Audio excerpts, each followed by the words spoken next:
Hello all the aspirants of UP PGT exam that is decided exam आपका जो है उसी डेट में होगा 18 और 19 को। देखते हैं इंग्लिश को डेट कौन सी मिलेगी। आज हम एक बहुत ही इंपॉर्टेंट टॉपिक करने वाले हैं। हम वर्ड्सवर्थ की क्रोनोलॉजी को पढ़ने वाले हैं। सारी क्रोनोलॉजी जिसमें उनका बर्थ से लेके उनके सारे वर्क्स आएंगे। So keep watching. Wordsworth was born on 1770 Cockermouth में। 1778 में उनकी मदर की डेथ हुई। 1783 में उनके फादर की डेथ हुई। 1787 में जो है सेंट जॉन्स कॉलेज कैम्ब्रिज गए। 1789 में एन इवनिंग वॉक लिखा। 1790 में जो है वो उन्होंने फ्रांस गए थे, स्विट्जरलैंड और जर्मनी, जो है वो 3 कंट्रीज़ को उन्होंने ट्रैवल किया था।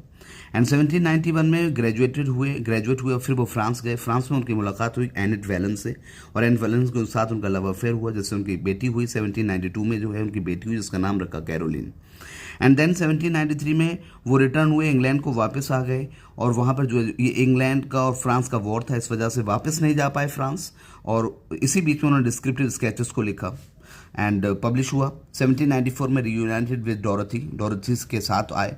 1795 में उनकी इनहेरिटेड उन्हें जो है 900 पाउंड्स मिले थे, और इसी टाइम में वो कॉलरिज से मुलाकात हुई।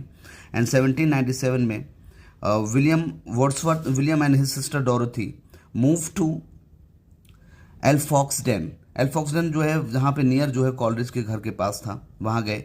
1798 में first publication of lyrical ballad आया। किसके साथ? कॉलरिज के साथ आया, 23 पोइम। इसमें जो है 1798-79 में वर्ड्सवर्थ एंड डोरथी जो है ट्रेवल टू जर्मनी गए एंड विद कॉलरिज 1799 में। एंड वहाँ पर जो वर्ड्सवर्थ और डोरथी ने जो है settled in Lake District at Dove Cottage में जो है वहाँ पे सेटल हो गए। 1800 में लिरिकल बैलेट का दूसरा जो है वो आया, उसमें प्रीफेस को ऐड करा गया था। 1802 में उन्होंने शादी की मैरी हचिंसन के साथ में। 1805 में प्रेल्यूड आया, जो फिनिश था ब्रदर जॉन लॉस्ट एट सी, यहाँ पे उसके भाई की डेथ हुई। सो 1807 में पोएम्स इन 2 वॉल्यूम्स। 1810 में क्वारल विद कॉलरिज उससे झगड़ा हुआ। 1812 में children Thomas and Caroline died. And 1813 में मूव टू राइडल माउंट चले गए थे। 1814 में एक्सकर्जन आया, उनका पब्लिश हुआ। 1815 में जो है वाइट डो रीस्टोन।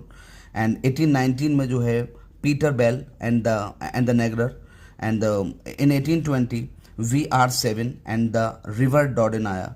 एंड 1822 में एक्लेस्टन स्केचेस। वर्ड्सवर्थ को स्टडी करने के लिए we need to know the chronicle order, chronology of all of his events, life events and his works. And second, we have to learn some lines from the poetry, and we know that some very important lines there are, and we have to cram all of them, and it is the key to get success in